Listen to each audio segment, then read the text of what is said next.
Một quả pháo rơi nhầm vào bìa rừng là tai nạn, còn cả loạt pháo rơi trúng sân trường tiểu học, đó là lời tuyên chiến. Từ khoảnh khắc ấy, câu hỏi không còn là có nên nổ súng hay không, mà là dám hay không dám bước qua đường biên để dập tắt những khẩu pháo đang chĩa thẳng vào nhà cửa, chợ búa, lớp học của mình.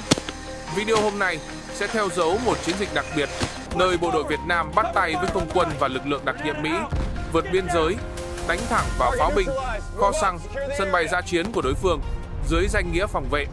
Nhưng trong lòng ai cũng hiểu, đó còn là một cuộc trả nợ máu. Nếu thấy những câu chuyện quân sự được kể từ góc nhìn chiến lược như thế này đáng để nghe, hãy bấm like, đăng ký kênh và để lại một dòng bình luận bên dưới nhé. Giờ thì cùng tôi bước vào nơi bắt đầu từ tiếng pháo đầu tiên thôi nào. Biên giới trước mặt chúng ta không chỉ là một đường kẻ trên bản đồ.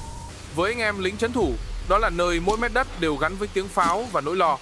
Nhiều tháng liền, phía bên kia dùng pháo binh tầm xa và không kích để quấy phá các bản làng sát đường biên.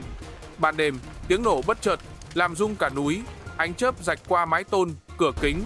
Trẻ con choàng tỉnh ôm lấy mẹ, người lớn nín thở chờ loạt đạn kế tiếp. Sáng ra, mọi người lại vá mái nhà, quét mảnh kính, dựng tạm bức tường mới rồi tiếp tục ra đồng, ra chợ. Tiếng pháo dần trở thành phông nền nặng nề cho cuộc sống hàng ngày, như một đám mây xám treo trên đầu.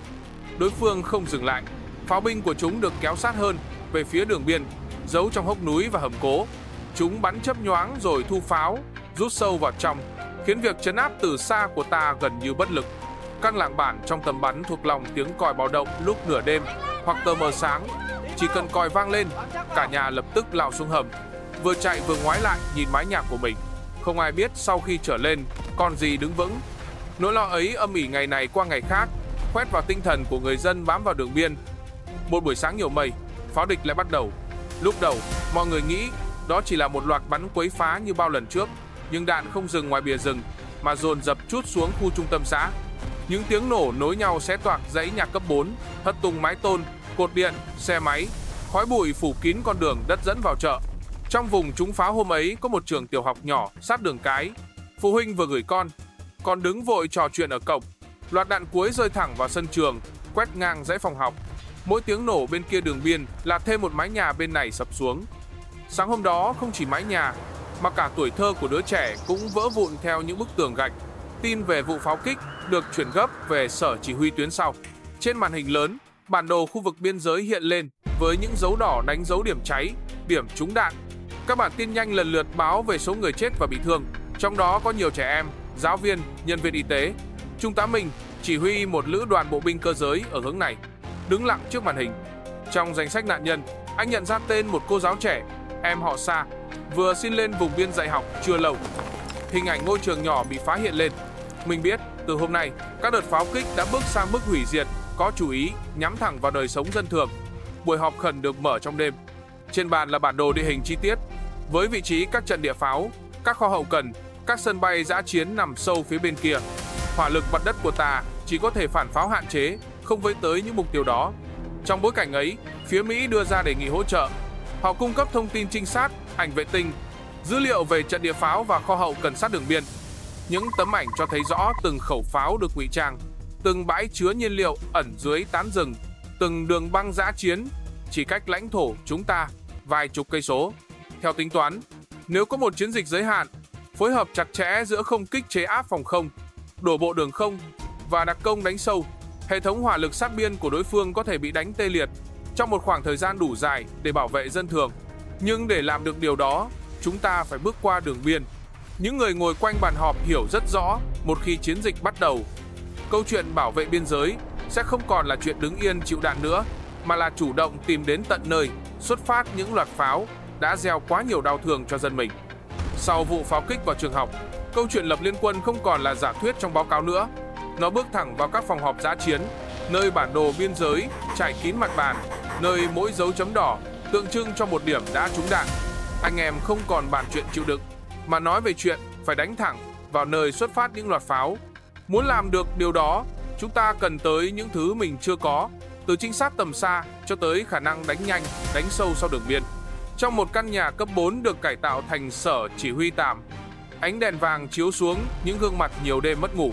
Trung tá Minh đứng cạnh tấm bản đồ lớn treo trên tường, tay cầm bút chỉ, lắng nghe từng bản báo cáo. Đối diện anh là Harris, đại úy phía Mỹ, phụ trách nhóm cố vấn quân sự đang bám khu vực này. Đi cùng Harris là vài chuyên gia, người chuyên phân tích ảnh vệ tinh, người lo thông tin liên lạc, người am hiểu không kích.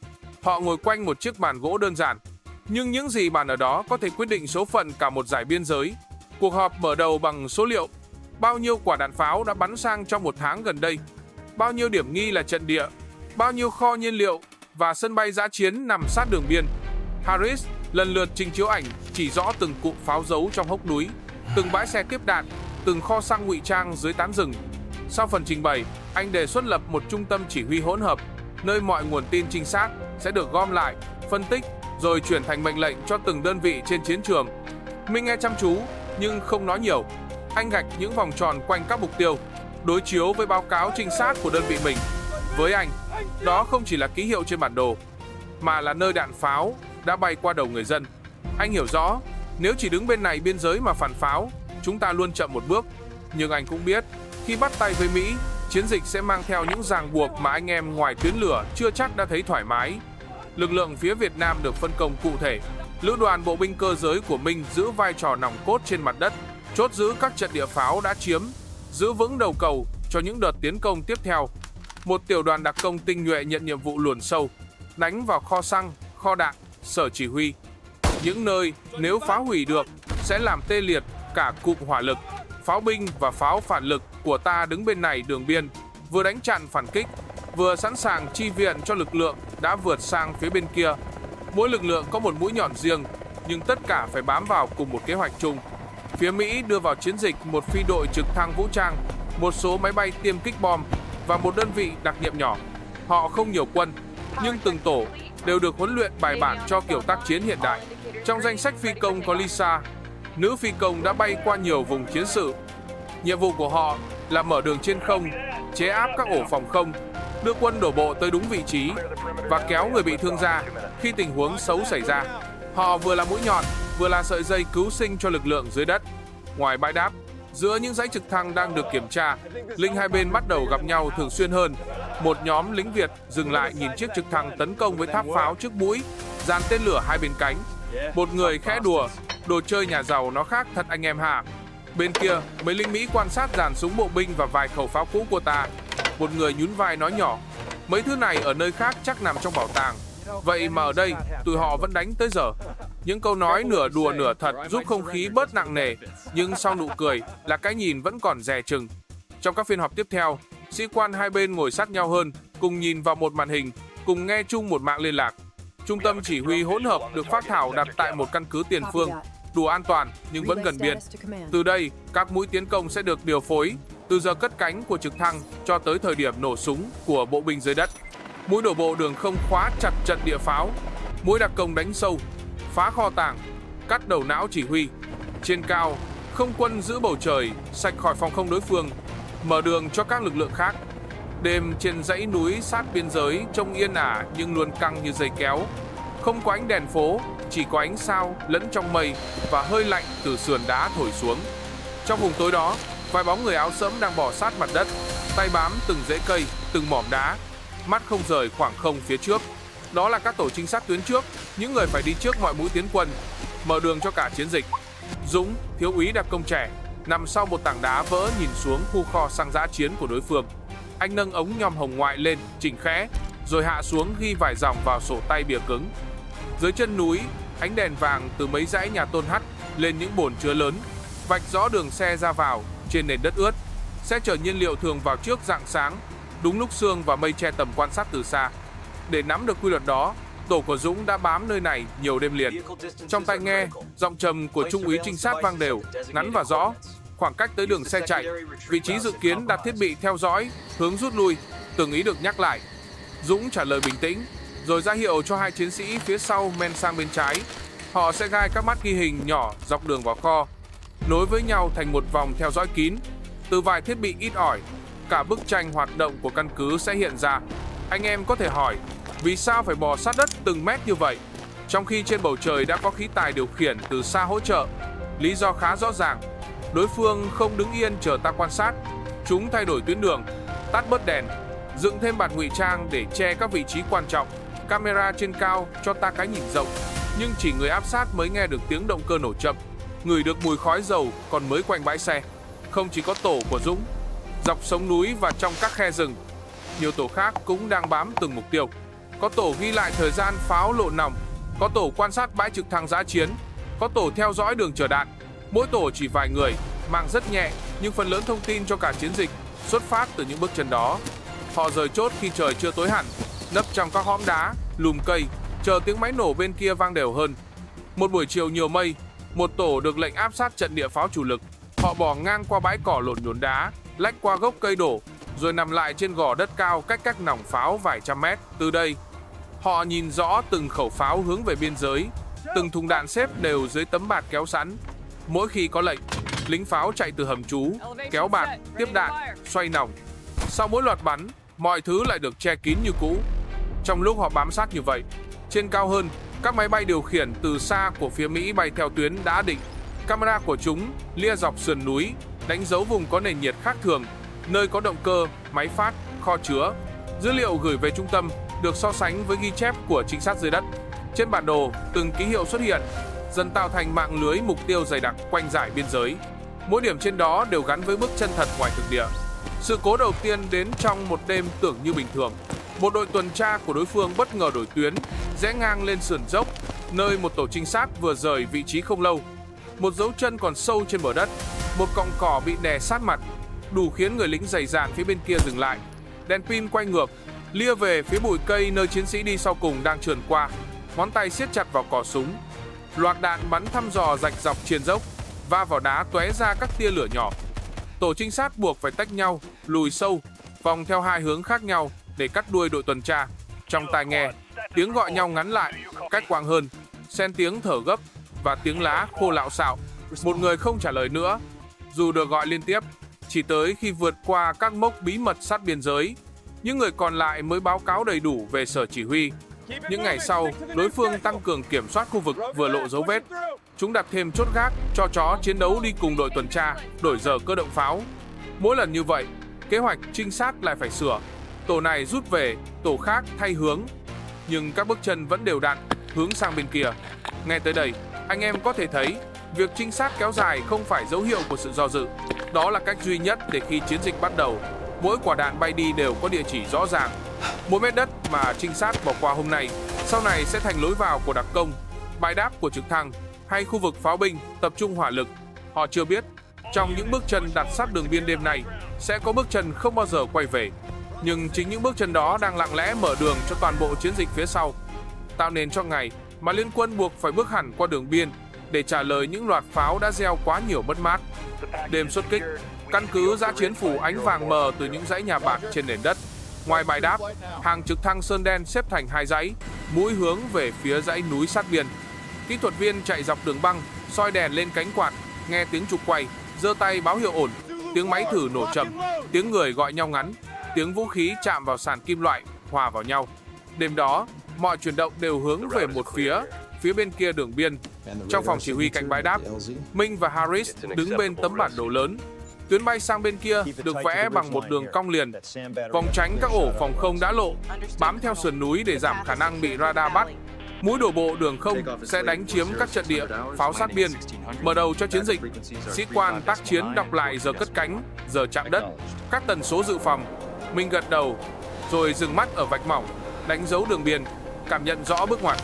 Ngoài bãi đáp, cửa sau từng chiếc trực thăng mở rộng, khoang hẹp phủ ánh đỏ, ghế gấp dọc hai bên, dây an toàn thả lỏng trên ghế. Lính Việt bước từng người lên sàn kim loại, đế giày gõ lạch cạch, ba lô nặng kéo chịu vay. Họ ngồi sát nhau, lưng áp vào vách, súng đặt dọc đùi. Đối diện là lính Mỹ, áo giáp dày, mũ tai nghe chụp kín, súng gọn kẹp giữa hai đầu gối. Không ai nói lớn, chỉ vài cái gật đầu, vài câu hỏi ngắn, rồi mọi người cúi xuống kiểm tra lại dây, mũ, băng đạn.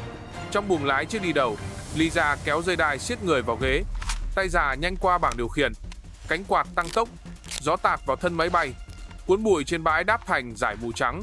Khi đồng hồ chạm giờ xuất kích, chiếc đầu tiên nhắc khỏi mặt đất, rồi chiếc thứ hai, thứ ba, cho đến khi cả đội hình bay ra khỏi vòng sáng của căn cứ.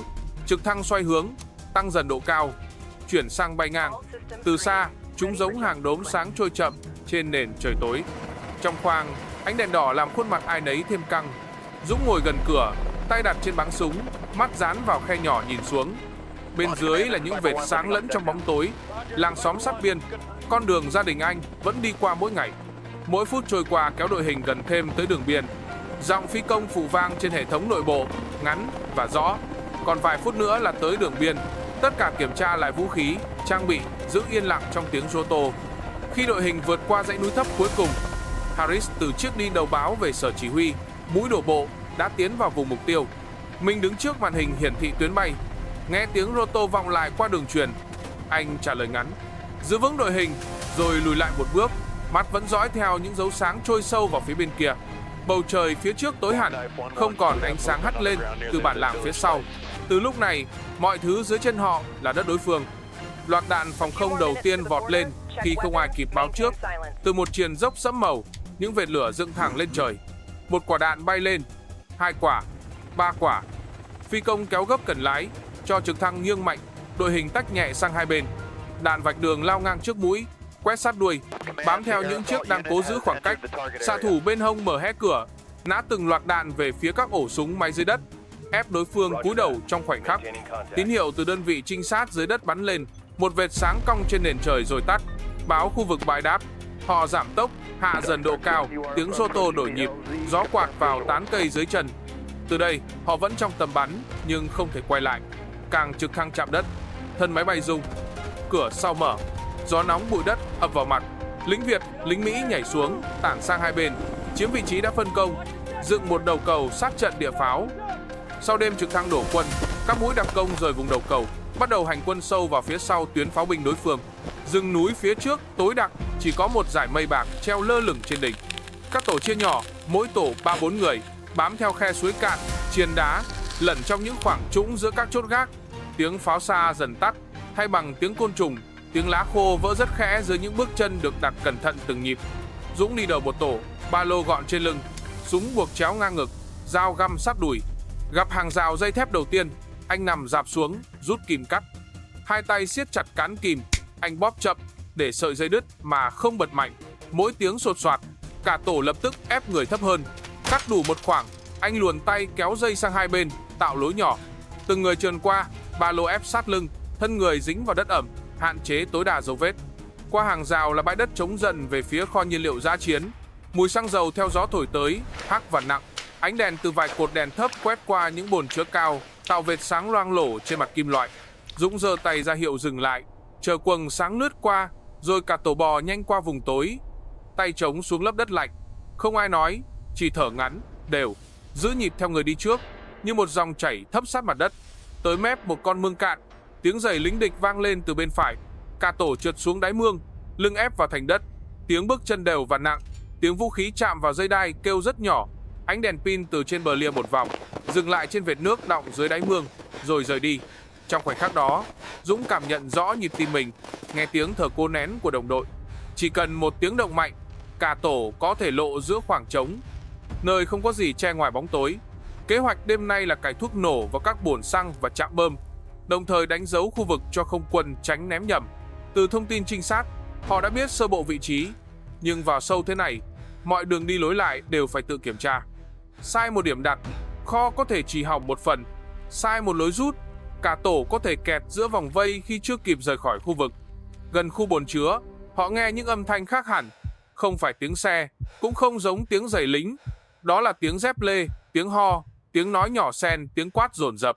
Dũng bò sát đến một ụ đất, nhìn qua khe.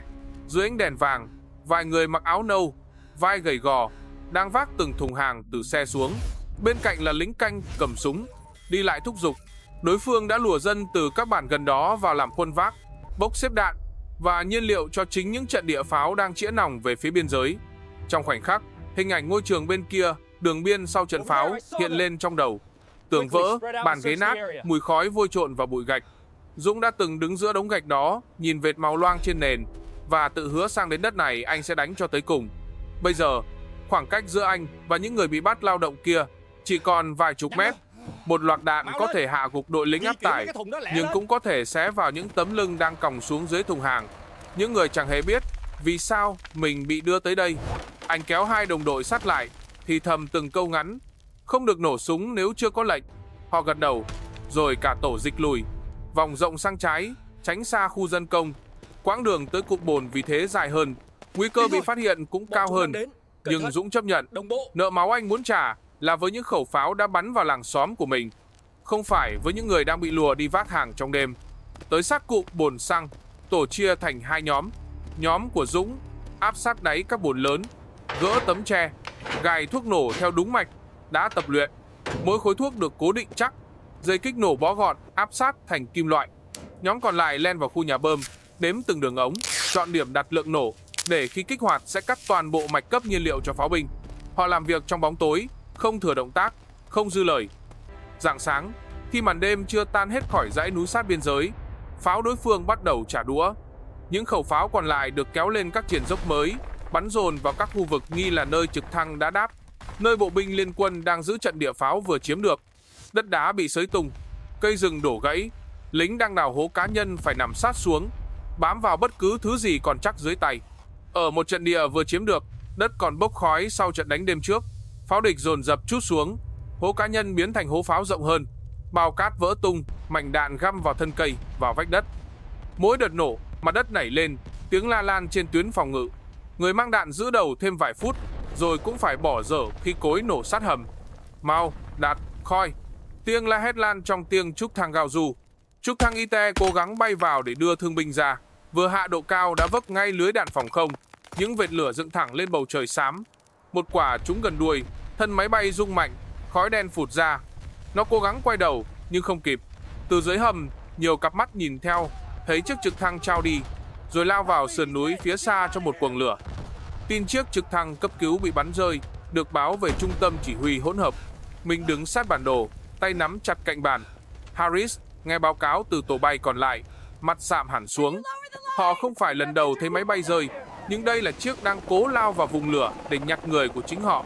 Mỗi phút trôi qua, danh sách thương binh, tử sĩ từ các mũi chuyển về dài thêm, trong khi các mũi phản kích của đối phương ngày càng gần. Các đơn vị đặc công ở sâu trong khu kho tàng và sân bay dã chiến cũng bị ảnh hưởng bởi làn đạn trả đũa. Một tổ đi sau của Dũng bị kẹt lại gần khu nhà kho. Đối phương phát hiện dấu vết, dồn quân vây vòng ngoài, giải thêm đèn pha, xoay nòng súng máy về phía những khoảnh rừng nghi ngờ. Tổ này báo về họ đang nằm sát đất, không thể rút theo đường đã vạch, mọi tiếng động đều có thể là tín hiệu cuối cùng. Trong phòng chỉ huy, tranh luận bùng lên. Một phương án là giữ vững trận địa vừa chiếm, gọi thêm không kích và pháo binh đánh mạnh vào các ổ pháo mới xuất hiện, chấp nhận thương vong để phá nốt phần còn lại. Phương án khác là thu hẹp hướng tấn công, rút bớt đơn vị ra khỏi khu vực bị tập trung hỏa lực, tránh để chiến dịch sa lầy thành một cuộc bào mòn cả hai phía. Lý lẽ nào cũng dựa trên bản đồ, nhưng ngoài kia, mỗi đường nét là mồ hôi và máu của người thật. Mình chọn đứng về phía giữ lại những gì đã chiếm. Anh giải thích, nếu rút vội, các khẩu pháo còn lại sẽ lập tức quay nòng về phía biên giới. Các làng sát đường biên lại trở thành mục tiêu. Phía đối diện, Harris nhắc về giới hạn của lực lượng, về số lượng trực thăng còn có thể cất cánh, về áp lực từ bên ngoài yêu cầu hạn chế thương vong. Trong một chiến dịch được công bố là giới hạn, cả hai cùng hiểu. Ý tưởng đánh nhanh, gọn, sạch đã vỡ từ khoảnh khắc quả pháo đầu tiên rơi vào khu vực đông quân. Trên tuyến trước, sĩ quan trung đội, đại đội cố xoay sở với những gì mình có. Họ di chuyển thương binh giữa các hố cá nhân, dùng bạt và cành cây che tạm trên miệng hầm, đổi chỗ súng máy sang các vị trí không bị bắn đi bắn lại nhiều lần.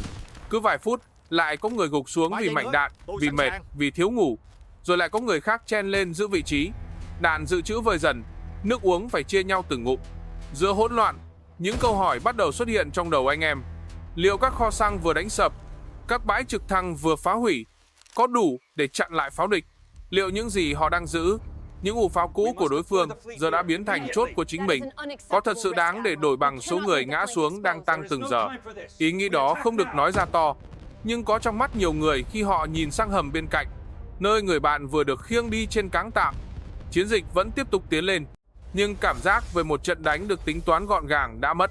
Thay vào đó là bùn đất bám đầy giày, là khói và bụi phủ kín hố cá nhân, là tiếng gọi nhau khó nghe rõ giữa tiếng nổ.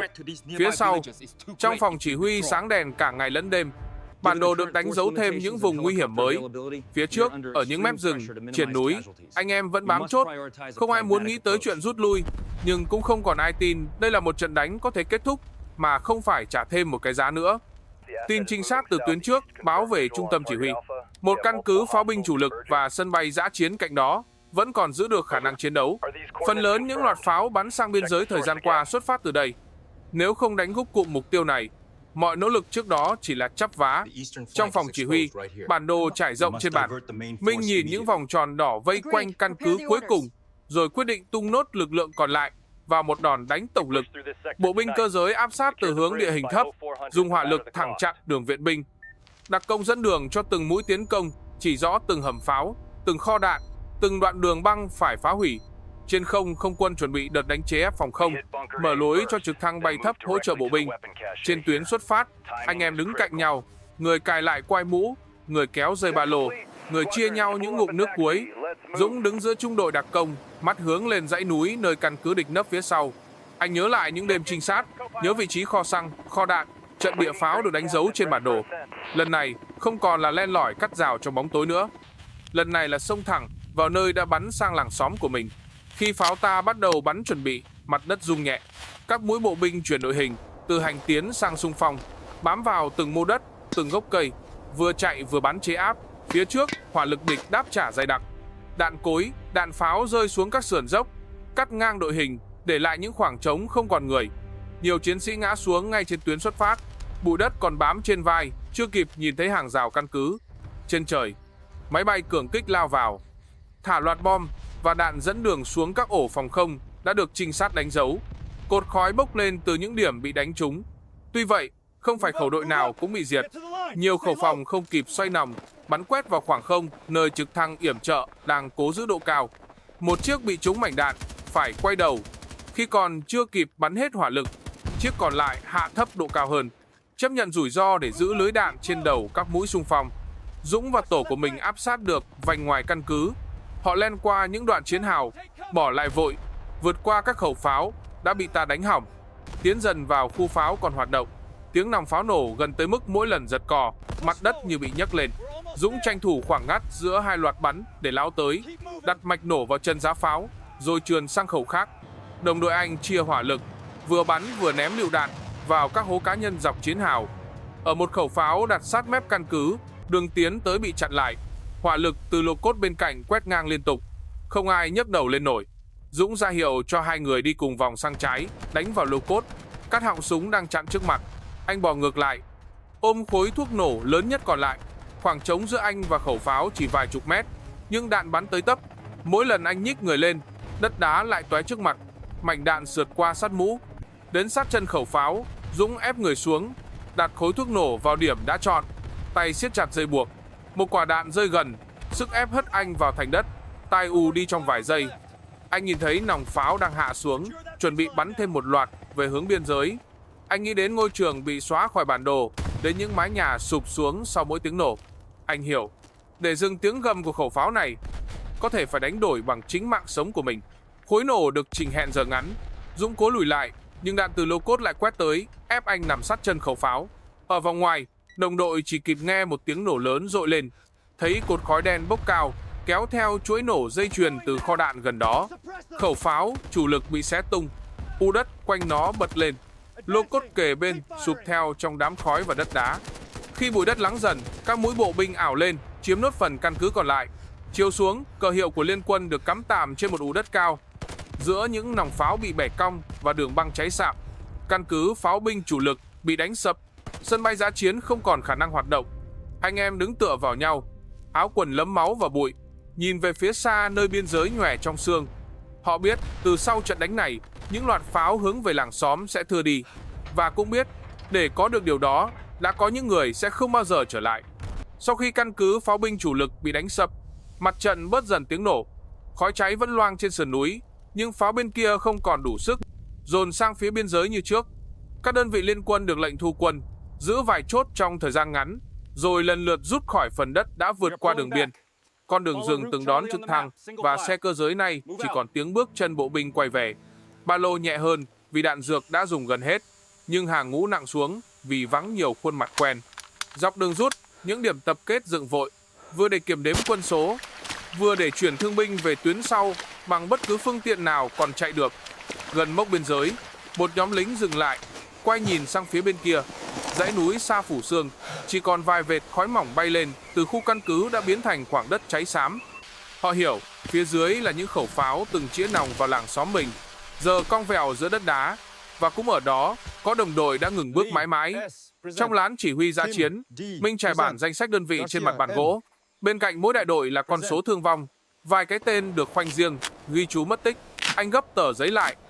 Cảm nhận rõ sau chiến dịch, điều cần nhắc tới không chỉ là bao nhiêu mục tiêu bị phá hủy, mà còn là bao nhiêu gia đình chuẩn bị nhận tin xấu. Trước giờ rời tuyến trước, Harris thu xếp cho nhóm cố vấn và số máy bay còn dùng được. Anh tìm Minh. Hai người đứng cạnh nhau trước tấm bản đồ đã bạc, nơi những vòng tròn đỏ đánh dấu mục tiêu giờ chỉ còn là dấu mực cũ. Harris nói, xét về quân sự, liên quân đã đạt được điều đặt ra. Pháo binh bên kia sẽ khó bắn sâu sang biên giới như trước. Minh đáp, anh tin điều đó, nhưng nhắc thêm, phần đánh đổi không bao giờ nằm gọn trong vài dòng báo cáo. Ở phía sau, từng gia đình lần lượt nhận tin. Có nhà đón con trở về, gầy hơn, sạm hơn, nhưng vẫn nghe được tiếng cười, dù khàn. Có nhà chỉ nhận một ba lô được gói kín, tờ giấy báo tử và mấy dòng thư dừng lại giữa câu. Những buổi truy điệu diễn ra trong sân doanh trại, trong nhà văn hóa xã. Tên từng người ngã xuống được đọc chậm rãi. Đồng đội đứng dưới, tay nắm chặt nhau, như để nhắc rằng vẫn còn người sống để kể lại những ngày đã qua. Ở các bản làng sát biên giới, cuộc sống cũng tập tễnh trở lại. Chợ vùng cao mở lại đông hơn, trẻ con đến lớp mà không còn giật mình vì tiếng pháo rền gần. Những hố đạn trên đường làng được lấp dần, nhà sập dựng lại bằng gạch mới. Mỗi tối, người dân ngẩng nhìn dãy núi phía trước, không còn thấy những vệt lửa kéo ngang bầu trời, nhưng ký ức về các đêm sáng rực vẫn còn nguyên. Một chiều, Minh trở lại chốt cao nhất, nơi trước đây anh theo dõi từng tuyến bay, từng mũi tiến công. Giờ đây, rừng núi phía bên kia lặng hơn, không tiếng xe, không chớp pháo. Anh nhìn xuống cột mốc đánh dấu đường biển, khối bê tông nhỏ giữa cỏ, và nghĩ, với những người đã đặt chân sang phía bên đó, ranh giới ấy không còn là một nét vẽ rõ ràng trên bản đồ. Trên báo cáo, câu chuyện trả nợ máu có thể được tóm bằng số khẩu pháo bị phá, số kho xăng đạn bị đánh sập, số ngày không còn đạn rơi xuống chợ và trường học dọc biên giới. Nhưng phía sau các con số là ánh mắt người mẹ nhìn tấm hình con trên bàn thờ, là bàn tay người lính sống sót chạm vào vết sẹo mới trên vai, là chiếc ghế trống ở mỗi bữa cơm tối. Đường biên giờ yên hơn, còn trong lòng những người đã vượt qua nó, đường kẻ ấy không còn đơn giản. Và câu hỏi họ mang theo về hậu phương không chỉ là chúng ta đã thắng như thế nào, mà còn là nợ máu đó rốt cuộc đã được trả bằng máu của ai. Như bạn đã thấy đó, từ những tiếng pháo dội vào trường học cho tới bước chân vượt biên, rồi khoảnh khắc pháo địch cầm họng, tất cả đều phải trả bằng máu, bằng nước mắt của rất nhiều người. Chiến dịch có thể gọi là thành công trên bản đồ, trên báo cáo, nhưng với những người từng bò qua dây thép gai, từng bồng đồng đội trên cáng, hay với gia đình chờ tin con ngoài sân nhà, thắng thua đâu chỉ tính bằng con số. Bạn thử nghĩ, nếu một ngày đứng ở sát cột mốc biên giới, nhìn sang bên kia, mình sẽ thấy gì? Niềm tự hào, nỗi buồn, hay cả hai trộn vào nhau? Nếu bạn thích kiểu kể chuyện chiến dịch như thế này, nhớ để lại bình luận cho tụi mình biết, bấm đăng ký kênh, chia sẻ video để chúng ta cùng nhau nói tiếp về những câu chuyện quân sự, không chỉ về vũ khí mà còn về con người sau mỗi trận đánh.